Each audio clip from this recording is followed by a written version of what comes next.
სტანდარტზე და წარმოგიდგენთ გადაცემას შეუსრულდაობის სივრცე, რომელიც მომზადდა ეროვნული ინტეგრაციის გაძლიერება საქართველოში პროექტის ფარგლებში. მას ახორციელებს საქართველოს გაეროს ასოციაციის აშშ-ს საერთაშორისო განვითარების სააგენტოს ფინანსური მხარდაჭერით. 7 აპრილს აღინიშნებოდა ჯანმრთელობის საერთაშორისო დღე. სწორედ ამიტომ დღევანდელი თემა, რომელზეც ვისაუბრებთ, იქნება ჯანმრთელობა და მოზარდები. ჩვენი სტუმრები არიან ექიმი შალენა ვაშაძე და მოსწავლე მარიამ ყაჩალიძე. პრობლემები, რომელზეც დღეს ყურადღებას გავამახვილებთ, იქნება თამბაქო და სხვადასხვა დასახელების ფსიქოტროპული პრეპარატები. ბოლო დროს გახშირდა შემთხვევები, როცა მოზარდები ამის გამო საავადმყოფოში ხდებიან და სასწრაფო გადაუდებელ დახმარებას საჭიროებენ. მაყურებელს შევახსენებ, რომ თავადაც შეგიძლიათ მონაწილეობის მიღება და გამოხატოთ თქვენი მოსაზრება, დასვით კითხვები Skype-ის საშუალებით მისამართზე press-cafe.batoumi ან Facebook-ის გვერდზე ბათუმის ახალგაზრდული ცენტრი. მოგესალმებით ქალბატონი შალენა, მადლობა რომ გადაცემაში მოგბრძანდით და პირველი კითხვით გადმოვალთ თქვენთან. რამდენად ხშირად გაქვთ შეხება ახალგაზრდებთან, რომლებიც თამბაქოს და სხვადასხვა ფსიქოტროპულ ნივთიერებებს იღებენ? ეს თამბაქოსა და სხვადასხვა ფსიქოტროპულ, არა მარტო ფსიქოტროპულ პრეპარატების მიმღები ახალგაზრდები საკმაოდ მომხდარა. ეს საკმაოდ მომნიშვება და პრინციპში ეს არის ისეთი შემთხვევები, როდესაც საკმაოდ ხშირად უწევთ ხოლმე სხვადასხვა ჩიგულთა გამო ნევროპათოლოგთან კონსულტაცია, ნევროპათოლოგთან ვიზიტი. ეს პაციენტები ხშირად ავადდებიან სხვადასხვა ესეთი ჩინილებით, სიმპტომებით. ეს არის თავის გიილი, მცირობა, უხასიათობა, განსხვავების დაქვეითება, უხასიათობა, შრომისუნარის დაქვეითება, გადაწყვეტილების მიღების შეუძლებლობა. ხშირად ესეთი პაციენტები, განსაკუთრებით მოზარდობის ესეთი გამოირჩევიან იმით, რომ მათ აღარ აინტერესებთ უკვე სწავლა. ისინი ხშირად აცდიან ხოლმე გაკვეთილებს. ხშირად უმეგობრდებიან ისეთ ახალგაზრდებს, რომლებიც ადრე არ იყვნენ მათი, თქვათ, მეგობრობის სფეროში და ხშირად ეს წარმოდამოკიდებულებით გამოირჩევიან. ისინი არ ხდებიან აგრესიულები, ადვილად ახსნებადებელი. ხშირად ისინი გადაწყვეტილების მიღება არ შეუძლიათ და ამიტომ ხდებიან ძალიან ისეთი დამოკიდებული სხვათა აზრებზე. და ამიტომ ხშირად მშობლები უცნაურობებისა და ქცევის შესვლასთან დაკავშირებით მიმართავენ ხოლმე ექიმს, რომ გაიგონ მიზეზი, რამ გამოიწვია მისი ესეთი ეგრეთ წოდებული ნევროზული რეგისტრის აშლილობა. ანუ მათ არ აქვთ ინფორმაცია იმ შესახებ, რომ ახალგაზრდები არიან რომელიმე წარმოდამოკიდებული, ისინი ვთქვათ, ყურადღებას აქცევენ მათ ნევროზული რეგისტრის აშლილობის ამ სიმპტომებს. ხოლო მიზეზი ამის გამწვევი არის აბსოლუტურად სხვა. და შემდეგ ესეთი საუბრების შემდეგ ხდება დადგენა, რომ ისინი არიან მომხმარებელი სხვადასხვა ნაწარმის. არა მარტო ფსიქოტროპული წამლის, არამედ სხვა პრეპარატების, რომელიც ფსიქოტროპულ ჩაუნახულთა ნუსხაში არ არის. არ იყო რაღაც გარკვეული პერიოდი, როდესაც თქვათ, ეს იყო ცხოვრების წესი. მაგრამ მშობლები ამბობდნენ, მე რა ის სვამს ტაბლეტებს, იმიტომ რომ ყველა სვამს ტაბლეტებს. მინდა გითხრათ, რომ ის იმდენად მწვავე პრობლემაა, რომ ამასთან დაკავშირებით მშობელსაც, მასწავლებელსაც, საზოგადოებასაც უნდა ქონდეს ძალიან ისეთი მკაფიო, ჩამოყალიბებული აზრი და დამოკიდებული. და მე მივესალმები თქვენ გადაცემას, იმიტომ რომ ის საკმაოდ მტკივნეული თემა არის საზოგადოებისათვის და საკმაოდ დიდი მტკივნეული თემა არის არა მარტო თითოეული ადამიანისთვის, თითოეული ოჯახისათვის, არამედ სახელმწიფოსთვის. კარგი, მადლობა. მარიამ, შენ რამდენად ხშირად ხარ ესეთ ადამიანთან კონტაქტში? მე ყავს მეგობრები, ფართო წარყავს მეგობრების ნაცნობები, შეიძლება ითქვას მათ შორის არ არიან ბევრი ადამიანები, რომლებიც მოიხმარენ ასეთ ტაბლეტებს ან ალკოჰოლზე არიან დამოკიდებული, მაგრამ ერთეულები ვიცნობ არის ისეთ ადამიანებს, ვინც ამ ტაბლეტებს ღებულობს და რა თქმა უნდა არ მივასალმები მე თავად ამას და ყოველთვის ვცდილობ ჩემს ნაცნობს თუ მეგობრს დავალაპარაკო ამის შესახებ და უთხრა რომ ეს ძალიან ცუდია, მაგრამ ალბათ მარტო ჩემი მათთან საუბარი და რჩევა არ იქნება საკმარისი იმისთვის, რომ ეს პრობლემა გადაიჭრას, უნდა მოხდეს აქტიურად არა მარტო ოჯახის და სკოლის ჩაბმა ამ პრობლემის გადაჭრაში, არამედ თვითონ მთავრობამაც უნდა შეუწყოს ხელი, რადგან მათ მიეწოდოს ინფორმაცია და მათ თვითონ გაცნობიერონ ის, რომ ასეთი ტაბლეტების მოხმარა ვნებს მათ ჯანმრთელობას, მათ ფსიქიკას და ხელს უშლის მათი განვითარებას უშლის ხელს და საფრთხეს უქმნის მომავალსაც. ქალბატონი შორენა, რომელია ასაკობრივი ჯგუფის მოზარდები უფრო? მოზარდობის ხანა ის არის 11 წლიდან 20 წლამდე. გარკვეული ადრეული მოზარდობა და გვიანი მოზარდობა 11-14 წელი ეს არის საკმაოდ ისეთი შთამბეჭდავი წლები. ამ დროს გოგონები მკვეთრად ფიზიკურად გამოირჩევიან განვითარებით ვიდრე ბიჭები, თუმცა პირიქით არის 14-19 წლის ასაკში ბიჭები ბევრად უფრო სრულყოფილ განვითარებას ფიზიკურად აღწევენ ვიდრე გოგონები. ამ პერიოდის ასაკობრივი ჯგუფისათვის არის დამახასიათებელი იდენტობის ძიება. ანუ მათ უნდათ რომ დაიმკვიდრონ თავი, დაიმკვიდრონ თავიანთი პირამთავიანთი ესეთი გავლენა მოახდინონ ყველაზე. მათთვის ავტორიტეტს არ წარმოადგენს ოჯახის წევრები. ისინი ავტორიტეტებს ეძებენ ქუჩაში, ავტორიტეტებს ეძებენ სხვაგან. და სწორედ ამიტომ არის რომ ამ ასაკობრივი ჯგუფში ხშირად არის ხოლმე თუ თქვათ იქ არ არის ოჯახის ხელშეწყობა, მშობლების მხრიდან დიდი ყურადღება, ისინი ხშირად ჩადიან ხოლმე კრიმინალ განუსაწინააღმდეგო მოქმედებას. მიუხედავად წინააღმდეგობისა და დიდი წინააღმდეგობას ყოველთვის ახლავს ხოლმე დიდი წინააღმდეგობა, ოჯახიდან დიდი წინააღმდეგობას ყოველთვის ახლავს და მოზარდის წინააღმდეგობა ისინი ადვილად ებმებიან განუსაწინააღმდეგო ქმედებებში, ისინი ხშირად ეტანებიან ალკოჰოლს, ხშირად ეტანებიან სწორედ ესეთი ტაბლეტებს ერთმანეთის მიმბაძვით. აი თუნდაც იმისათვის რომ დაიმკვიდრონ თავი რაღაც გარკვეულ ჯგუფში. ძალიან საინტერესო თემაა ქუჩის ბიჭები, ცალკე განჯისება, იმედი მაქვს ამაზედაც თქვენ ძალიან კარგი მსჯელობა გექნებათ, აი რა უწყობს ხელს ამ ესეთი თქვათ კატეგორიის ახალგაზრდების ჩამოყალიბებას. მაგრამ აი იდენტობის ძიება ამასაკობრივი ჯგუფისათვის არის მაინც მთავარი, ბევრისათვის არის მთავარი ის, რომ დაიმკვიდროს თავი აი გარკვეულ საზოგადოების გარკვეულ წრეში. და ქალბატონი შორენა, რა უბიძგებს მოზარდებს ამ ყოველთვის განვითარებისგან? იცით რა, მიმბეჭდობა, ესეთი საკუთარი თავის წარმოჩინება, უყურადღებობა მშობლების, საზოგადოების, სკოლის, ყველაფერი ეს არის ნაყოფიერი ნიადაგი იმისათვის, რომ მოზარდი გახდეს წარმოდამოკიდებელი.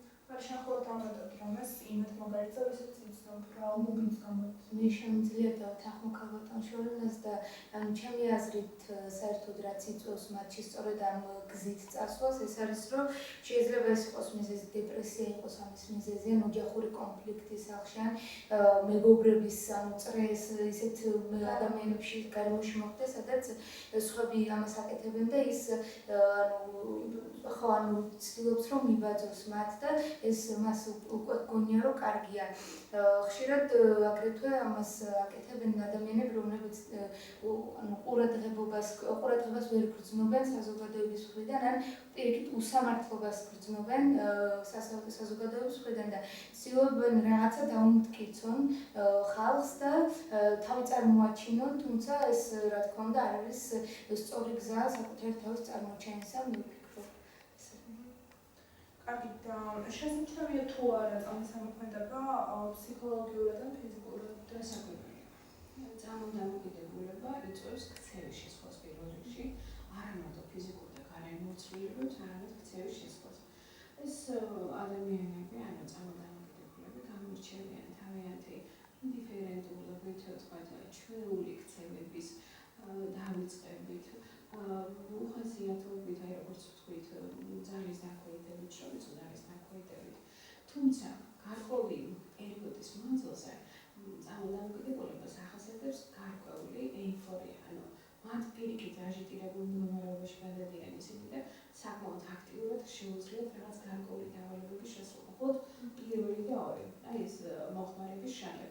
თუმცა თანდათან აი ეს ზღურის აწევასთან ერთად ხდება გარკვეული, თქვათ, დისკომფორტის შეცდომა. ანუ რაღაც გარკვეული ჯგუფის პრეპარატები აღარ აკმაყოფილებს ადამიანს და ხდება უკვე დიდი დოზებით გარკვეული პრეპარატების მიღება. თქვენ მოგეხსენებათ, რომ ადამიანის ორგანიზმი გამომუშავებს ეგრეთ წოდებულ ენდომორფინებს. ეს არის სიამოვნების ჰორმონები. ყოველგვარი დადებითი ან უარყოფითი, ვთქვათ, რაღაც ფაქტის ფონზე სასიხარულო ამის გარკვევის შემთხვევაში გამომუშავდება შინაგანად ეგრეთ წოდებული ეს ენდომორფინები და ჩვენ ამას ყველანაირი გამიცდით ნებით სიხარულით, ბედნიერებით და ასე შემდეგ. გარკვეული დროის შემდეგ, როდესაც წამალმომხმარებელი იღებს ამ გარკვეულ პრეპარატებს, შინაგანი ენდომორფინის გამომუშავება აღარ ხორციელდება. ის გარეგნულად ან გარედან ღებულობს ეგრეთ წოდებულ ეს მორფინებს. და ეს უკვე იწვევს მიჩვევას, დამოკიდებულებას, წამალდამოკიდებულებას. წამლის მოქმედებას ახასიათებს გარკვეული ეტაპები. ჯერ გახავთ ფსიქიკური დამოკიდებულება, როდესაც არ შეუძლია გარდა იმისა, რომ იფიქროს მხოლოდ და მხოლოდ წამალზე, ან 24 საათის მანძილზე. ის მხოლოდ და მხოლოდ ფიქრობს წამალზე, როგორ მიიღოს ეს წამალი. შემდეგ არის ფიზიკური დამოკიდებულების სტადია, როდესაც ფიზიკურად არის უკვე დამოკიდებული წამალზე და მთელი ცხოვრების არსა მოთხოვს წამლის მოძიება, განსაკუთრებით როდესაც ესეთი წამალი იყიდება აპტეკებში, ყოველგვარი რეცეპტების გარეშე, ყოველგვარი შეზღუდვების გარეშე, წამლის დასახელებისგან თავში შევიკავ, რასაც მოზარდები ხშირად ჩემი პრაქტიკიდან გამომდინარე იყენებენ და თქვენთან სანამ მოდის გადავხატეთ სტატისტიკა. ესეთი სტატისტიკური მონაცემების შეჯერება საქართველოში არ ხორციელდება.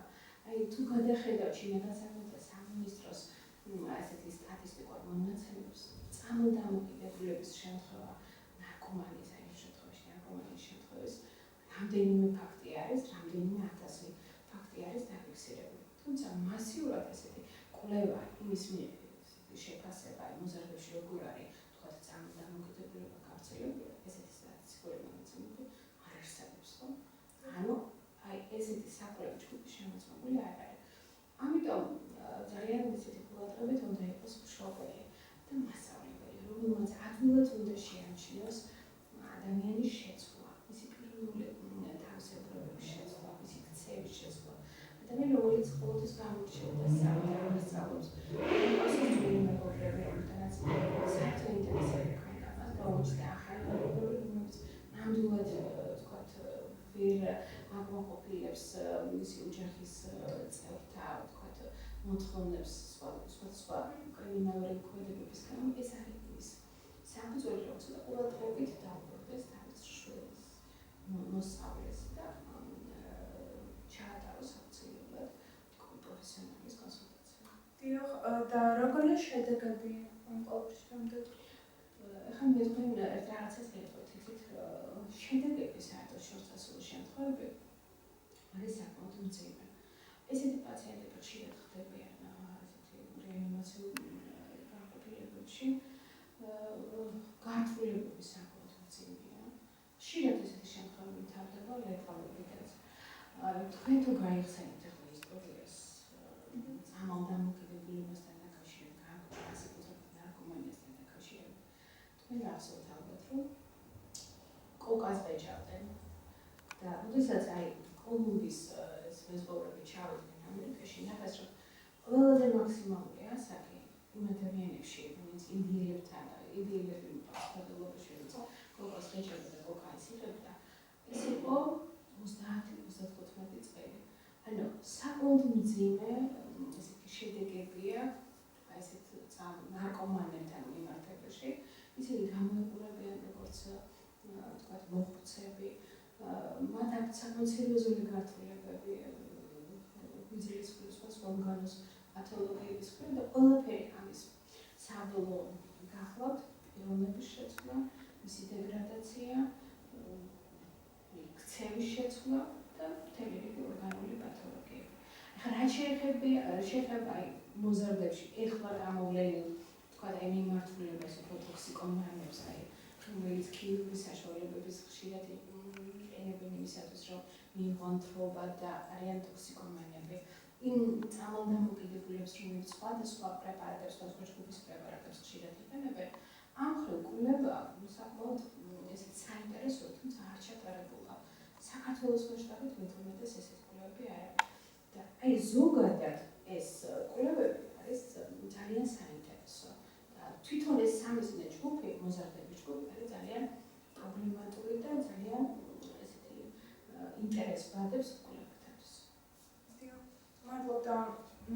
თქვენ თუ იცით, რამდენ არიან ინფორმირებული ახალგაზრდები მისი უარყოფითი მხარეების შესახებ? ეხლა ყველაზე დიდი პრევენცია ეს არის ცნობა იმის შესახებ, რა მოსდევს ამ დაავადებას. დაავადებელთა წარმოუდგენთ როგორც ჭაობი, სადაც საკმარისი არ აქვს ტიპები ორი გადადგა ბიჭი, რომ ჭაობი ჩაგითხრას. მე მაგალითად იმის შესახებ ინფორმაცია რომ წყურები ჯანსაღი წესი დაიცვას მოზარდმა, ხოლმე ზედაპირული მგონია რომ არის. აი ამ ხრივ ძალიან საინტერესო სამუშაო ჩატარება შეიძლება არასამთავრობოების მხრიდან, საზოგადოების მხრიდან და სახელმწიფო მოწყვლადების გარკვეული პასუხისმგებლობა იმის შესახებ რომ მოზარდმა იცოდეს რა მოსდევს. შენ იმათ მაგალითად შეგვიძლია თქო რამდენი არიან ის ინფორმირებული იმის შესახებ რა უარყოფითი? ну, ჩემი აზრით ალბათ ინფორმაცია აქვთ, მეტნაკლებად იციან რომ ეს ზიანს აყენებს, მაგრამ ალბათ დამოკიდებულია ის იმაზე, რომ მათმა მშობლებმა რო იცოდნენ, რომ ესენი ამას მოიხმარენ, აუკრძალავდნენ და შეიძლება სახლში გამოეკეტათ და რაღაცა ძალიან ესეთი ზომები მიიღოთ უკიდურესი და მე ვფიქრობ, რომ ანუ ასეთი ზომების მიღება არასწორია, რადგან მოზარდი ამათ შეიძლება მიყვანოს სუიციდამდე, რაც ძალიან ფატალური შედეგი დიგია ასეთი რამისთვის, ამიტომ მე ვფიქრობ, რომ მხოლოდ ინფორმირება იმითი, რომ ეს ზიანს გაყენებს, არ არის საკმარისი, ან უნდა მოხდეს ამ ბავშვებისადმი, ამ მოზარდებისადმი სწორად მიდგომა და მათი განკურნება სწორი გზით, ან ვინმე ფსიქოანალიტიკოსთან მიყვანა, ან რავი სპეციალურ დაწესებულებაში მიყვანა, რომ ამ მოხდეს უნდათ როგორ? სარეაბილიტაციო. ხო, სარეაბილიტაციო ცენტრში მათი მიყვანა უნდა მოხდეს. დიახ, მადლობა. აქ ძალიან საინტერესო მშობლების დამოკიდებულება მათ მიმართ. ანუ უნდა ენტობოდნენ ბავშვები მშობლებს, რა დამოკიდებულება უნდა ქონდეს მშობლებს პრობლემური მოზარდების მიმართ? საერთოდ ახლა მშობლებთან და ესე იგი მოზარდთა ურთიერთობა არის ძალიან პრობლემური საკითხი. ადამიანი ფასდება იმით, როგორ ოჯახში ექნის და როგორ აღზევს თავის შვილებს. ახლა ამის მზა რეცეპტი არ არსებობს. ინდივიდუალური უნდა იყოს მიდგომა. გარკვეული პიროვნებისაგან გარკვეული მოზარდის მიმართ. ასე რომ ესე ჩვენ ვთქვათ, რომ ესე უნდა გააკეთოს, ესე და გააკეთოს, ესე არა. რაც შეიძლება მეგობრული უნდა იყოს და მეგობრულ ოჯახში ყველაფერი არის ესეთი ადვილად მისაღწევი. საერთოდ ოჯახი არის ერთი ენაზე მოლაპარაკე ოჯახის წევრები, სადაც მუშტად არის შეკრული ოჯახის დიდი და პატარა და ერთად ცდილობენ გარკვეული პრობლემების მოვალებას. რაც შეეხება სუიციდამდე მიყვანას დასაშრალად, არსებობს რაღაც გარკვეული, ვთქვათ, მომენტები, გარკვეული ფაქტები, რომელიც უნდა დაარეგულიროს ოჯახმა. ეს შეიძლება, ვთქვათ, სახელმწიფოს დახმარების გარეშე და შეიძლება თვითონაც შეძლოს. ანუ მხედველობაში ქონდა ჩემს ახალგაზრდა მომავალ კოლეგას ფსიქოსოციალური რეაბილიტაცია, ხარ ფსიქოსოციალური რეაბილიტაცია არსებობს სხვადასხვა ფორმით. შეიძლება გამოიყენო იგივე ფსიქოთერაპიებით, იგივე არც-თერაპიებით, იგივე შრომათერაპიით, მაგრამ ყველაფერი არის დროის საკითხი და ინფორმაციულობა, ინფორმირებული უნდა იყოს ოჯახიც და ვთქვათ მოზარდიც, მაგრამ საუბედუროდ მოზარდების უმრავლესობა, ვინც აი ამ პრეპარატთან წარმოდამოკიდებული არის, ვინც ტოქსიკომანიით არის დაკავებული, ვინც ვთქვათ კანონსალის, ვინც აი ამ პრეპარატებს ხშირად იღებს, მათი მშობლები ინფორმირებულები არ არიან აი ამ ფაქტების შესახებ. და ისინი მხოლოდ რეანიმაციულ განყოფილებაში მოხვედრის შემდეგ, ან ესეთი კრიტიკულ სიტუაციაში მოხვედრის შემდეგ, იგებენ ინფორმაციას თამაშიშვილის მდგომარეობის შესახებ. დიახ, მადლობა. და როგორია საზოგადოების დამოკიდებულება ამ პრობლემის მიმართ? იჩენს თუ არა საზოგადოება გულგრილობას მაგალითად? ეხლა მეტნაკლებად რასაკვირველია საზოგადოებას უნდა ქონდეს გარკვეული, ვთქვათ, დამოკიდებულება. სახელმწიფოს უნდა ქონდეს გარკვეული დამოკიდებულება. ის რომ ვთქვათ, ვიღაც სადარბაზოში იღებს, ვთქვათ, რაღაც გარკვეულ წამლებს, ეს ჩემი რას მეხება, ეს ჩემი საქმე არ არის. სირაქლემის პოზაში ყოფნა ნამდვილად არ გამოადგება, როდესაც საქმე ეხება ჩვენს მომავალს, მოზარდ თაობას, რომელსაც წლების შემდეგ ქვეყანაც, სახელმწიფოს და ჩვენი სამშობლოს უნდა ჩაებაროს. მაგრამ მე ვფიქრობ, უფრო მკვეთრად უნდა იყოს ჩამოყალიბებული პოზიცია, საზოგადოება უნდა თქვას თავისი სიტყვა, განსაკუთრებით დღეს. ეხლა რამ გამოიწვია, ეხლა ძალიან საინტერესოა რამ გამოიწვია ესეთი წარმომადგენელი. გარკვეულ პერიოდში, როდესაც ნარკოტიკული ბაზარზე ნარკოტიკული საშუალებების დეფიციტი ხდება, ახლა დეფიციტი რატო ხდება? იმიტომ რომ კრიმინალური, თქვათ ესეთი სამსახურები აქტიურად მუშაობენ და წამლის დეფიციტი ხდება ნარკოტიკების მოხდენობაში.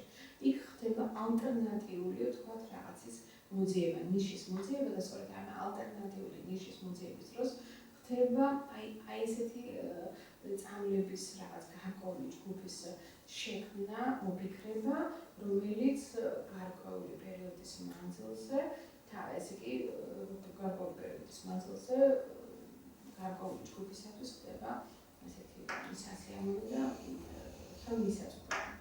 დიახ, მადლობა. მარია, შენ დამოკიდებულება რომელია ესეთი ახალგაზრდების მიმართ? მე ამ ახალგაზრდების მიმართ არა ვარ რაღაც ძალიან უარყოფით დამოკიდებულებაში, ანუ არ განმკითხავ მათ ამის გამო, რომ იმიტომ რომ შეიძლება ყველაფერს ადამიანს ცხოვრებაში აკეთებს, თავისი მიზეზი გქონდეს, შეიძლება ეს ადამიანი ამ ტაბლეტებს მოიხმარებდეს რაღაც მიზეზიდან, დეპრესიიდან გამომდინარე, ან შეიძლება რაღაც ცუდ მდგომარეობაში იყოს. მე ვფიქრობ, ჩემი დამოკიდებულება მათ მიმართ არის უფრო სხვანაირი, ანუ მე არ ვარ გულგრილი, მე ვფიქრობ, რომ გული შემტკივა მათდამით და ვფიქრობ, რომ საზოგადოებასაც უნდა შესტკიოდეს გული და სამწუხაროდ დღესდღეობით მეტნაკლებად არ არის ეს ძირითადად ინდიფერენტული დამოკიდებულება არის საზოგადოებაში და უნდა მოვახერხოთ, რომ ეს ახალგაზრდები დავაყენოთ სწორ გზაზე, ესეთი ჩემი დამოკიდებულება. თქვი რომ საზოგადოების წვლილიც არის იმაში, რომ დღევანდელი ახალგაზრდობის სამხელავ ნაწილი მოიხმარს პრობლემებს. კი, მე ვფიქრობ, რომ საზოგადოება საერთოდ ადამიანის ცხოვრებაში უდიდეს როლს თამაშობს, ამიტომ სწორედ მათ შეუძლიათ გამოიყვანონ ეს ადამიანები ამ მდგომარეობიდან. მადლობა. ქალბატონი შარლე, თქვენი პრაქტიკიდან გამომდინარე, თუ შეგიძლიათ გაიხსენოთ, რითი ხსნიან მოზადები თავის ასეთ აქციას? თავის რას ამ დამოკიდებულება? ხო, ასეთ აქციას რომ აღდგეს ეს ამბიჯი. მე ჩემი პრაქტიკიდან გამომდინარე, როცა შემთხვევები მქონდა, მასიურად ღებულობდნენ თანაკლასელები, გარკვეული ჯგუფის, თქვათ, ჯგუფის წევრები. ეს ხშირად არის ხოლმე საცხოვრებელი ადგილის მიხედვით გარკვეული ჯგუფები ყალიბდება და მათ უჩნდებათ თქვათ შესაძლებლობა, რომ იყიდონ ესეთი პრეპარატები.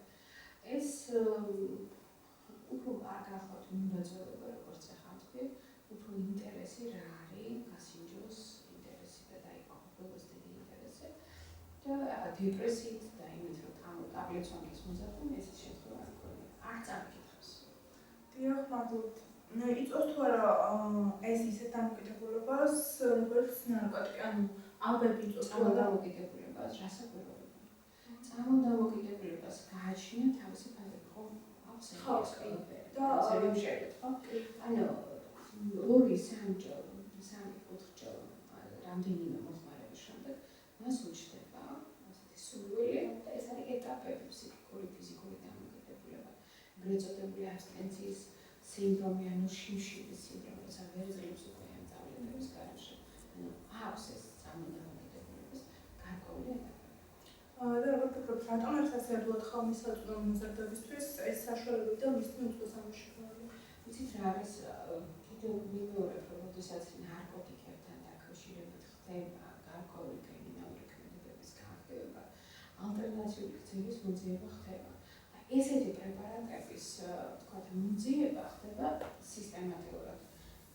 კიდევ მიმეორებ, ესეთი წამლები, რაზედაც ახლა თქვათ, ჩვენ აქცენტი ურეცეპტოდ ყოველგვარი რეცეპტის გარეშე იყიდება აპტეკებში. ამიტომ მე ვფიქრობ, რომ პირველი რაც სახელმწიფო უნდა გააკეთოს, ესეთი პრეპარატებთან მიმართებაში უნდა გაამკაცროს კონტროლი. მე ვფიქრობ, რომ ესე იგი საერთოდ წამლებთან დაკავშირებითაც არის გასამკაცრებელი კონტროლი. მე ვფიქრობ, რომ ესე იგი ექიმის რეცეპტის გარეშე თუ გაიყიდება თქვათ გარკვეული პრეპარატები, მე არ ვამბობ, რომ ამ ჯგუფს ეკუთვნის თქვათ რაღაც ფსიქოტროპულ ჩამონათვალში შეყვანა. ეს არ არის ფსიქოტროპული პრეპარატები, ეს არ არის ამ ჩამონათვალში, ამ ნუსხაში არ პროცესები, მაგრამ თუ ზოგადად ყველა მედიკამენტი, თქვათ, რეცეპტით გაიცემა, მაშინ ძალიან შეიზღუდება ესეთი პრეპარატების მისამართლოდ ესეთი შემოწმების გარეშე გაცემა.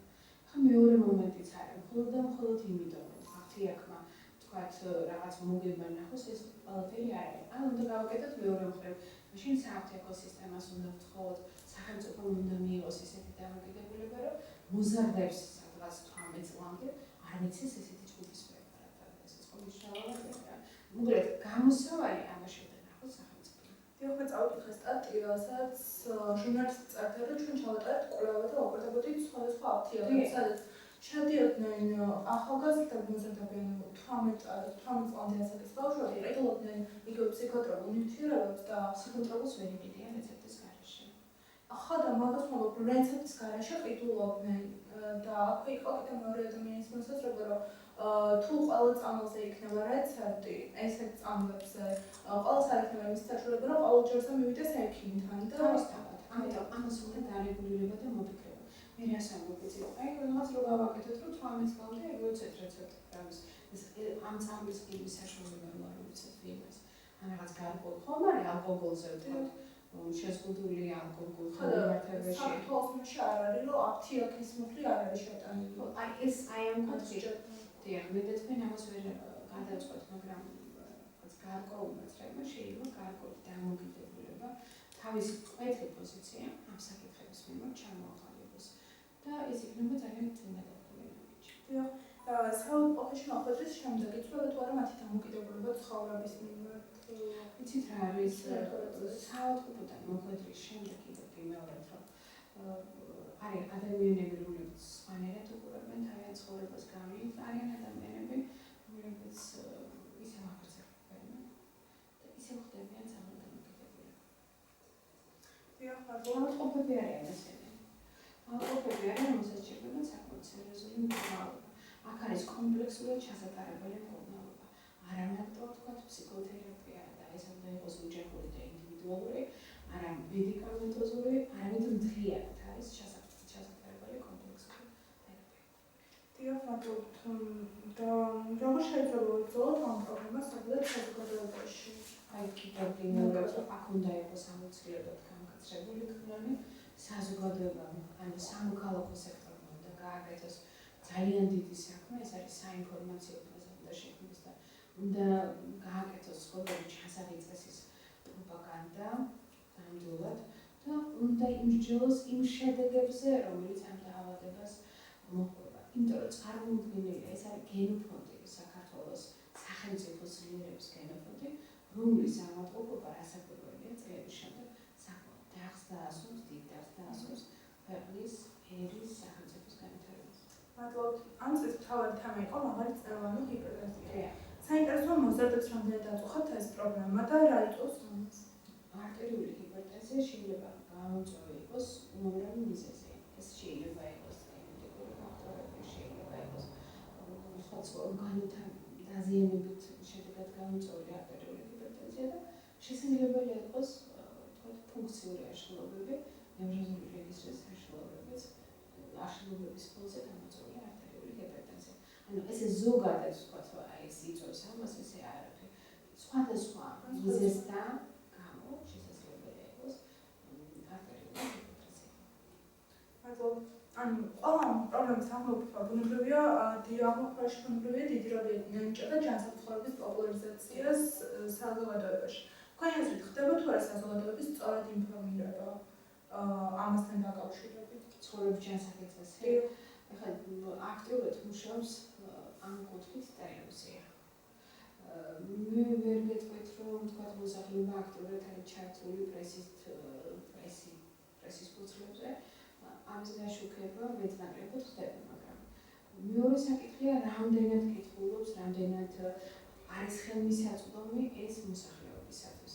ანუ აქ მე ვფიქრობ, რომ უფრო აქტიურად უნდა ჩაერთოს იგივე პრეზენტაციებით, იგივე თქვათ შეხვედრებით, დისკუტებით, უნდა სხვენი ცენტრიც. შეიძლება ყველა სკოლაში რაღაც გარკვეული ჯგუფი შექმნას, ესეთი ძალიან ისეთი თვალსაჩინოება, გაუწიოს პროპაგანდა ცხოვრების ჩასაღწევას წეს სპორტული ღონისძიებები იქნება თუ სხვადასხვა ღონისძიებების სახით ჩაატაროს და გააკეთოს თქო ამის ასეთი თქო რეგლამენტი. ხათო, მაგრამ შენი აზრით რამდენ სწორად ხდება საზოგადოების ინფორმირება და შენ რას ვსურვებდი რომ როგორ ყოფილიყო ეს სახელმწიფო ეს ინფორმირება?